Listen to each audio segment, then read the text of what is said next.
ఇక కేశవ అయితే ఎలాగైనా సరే కొండగట్టు వెళ్ళి నా కొడుకు జాడ తెలుసుకోవాలి అని చెప్పేసి ఆ మనసులో అనుకుంటూ వస్తూ ఉంటాడు. ఈలోపే అమ్మవారు గుడి కానరావడంతో దిగి దండం పెట్టుకుంటూ స్వామీజీ మాటలు అయితే గుర్తు చేసుకుంటూ ఉంటాడు.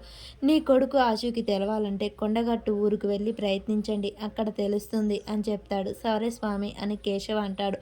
స్వామి, నా కొడుకు ఆచూకీ తెలిసేలా చేయి. చిన్నప్పుడు దూరమైన నా కొడుకుని ఎప్పుడెప్పుడు చూస్తానా, ఎప్పుడెప్పుడు కలుస్తానా అని నాకు ఆశగా ఉంది తల్లి. నా కొడుకుని నాకు దగ్గర చెయ్యి అని చెప్పేసి కేశవ్ అయితే మనస్ఫూర్తిగా దండం పెట్టుకొని ఇక అలా బండి మీద వెళ్తూ ఉంటాడు. ఇక చుట్టుపట్టు ఊర్లు చూసుకుంటూ అలా వెళ్తూ ఒక దగ్గర అయితే ఆగుతాడు. ఆగి బాబు, ఇది ఏ ఊరు? మిర్యాలపూర్ వెళ్ళాలంటే ఎలా వెళ్ళాలి అని చెప్పగానే ఇలా కొంచెం ముందుకు వెళ్ళండి వస్తుంది అని చెప్పేసి అంటాడు. సరే బాబు అని చెప్పేసి కేశవ్ అయితే అలా వెళ్తూ ఉంటాడు. అలా కొద్ది దూరం ముందుకు వెళ్ళాక ఒక ఊరు అయితే వస్తుంది. అక్కడ ఒక అతన్ని అడుగుతాడు. అయ్యా ఇది ఏ ఊరు అని చెప్పగానే ఇది మిరియాపాడండి అని చెప్తాడు. అవునా, కొండగట్టుకు వెళ్ళాలంటే ఎలా వెళ్ళాలి అని చెప్పగానే ఇలా వెళ్ళండి అని చెప్తాడు.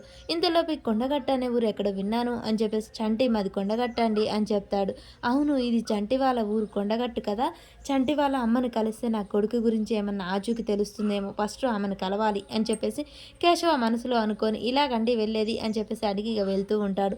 ఈలోపే ఇక అక్కడైతే చంటి వాళ్ళ అమ్మ కూర్చుంటుంది. ఇంతలో ఒక పక్కింటి ఆమె వచ్చి, అక్క ఏం చేస్తున్నా?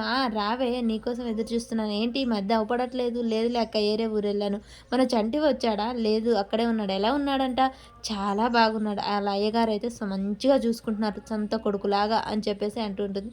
కేశవ అయితే ఇక వస్తూ ఉంటాడు. అక్క, మన చంటికి ఏమైనా పెళ్లి సంబంధాలు చూడమంటావా?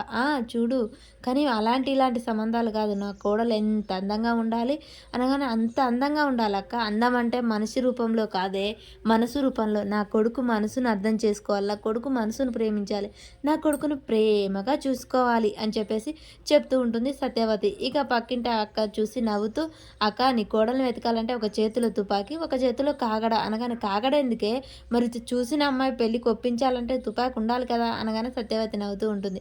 బాబు, ఇక్కడ చంటి వాళ్ళ ఇల్లు తెలుసా? ఓ చంటిగాడా, నా దోస్తే, వాడు నాకు చిన్నప్పటి నుంచి తెలిసి ఊర్లో అందరికీ తలలో నాలుకలా ఉంటాడు. ఇగో ఇటు ఇక్కడే వాళ్ళ ఇల్లు, కొంచెం ముందుకు వెళ్ళి కుడివైపు తిరిగితే ఎడం వైపే వాళ్ళ ఇల్లు అని చెప్పగానే కేశవ అయితే వెళ్తూ ఉంటాడు. మరి వాళ్ళని కేశవ అక్కడికి వెళ్ళి సత్యవతిని కలుస్తాడా? మరి తన చంటే తన కొడుకని నిజం తెలుసుకుంటాడా? అసలు ఏం జరుగుతుంది అనేది మనకు నెక్స్ట్ ఎపిసోడ్లో తెలుస్తుంది ఫ్రెండ్స్. మన వీడియో నచ్చినట్టయితే లైక్ చేయండి, సబ్స్క్రైబ్ చేసుకోవడం మర్చిపోకండి ఫ్రెండ్స్.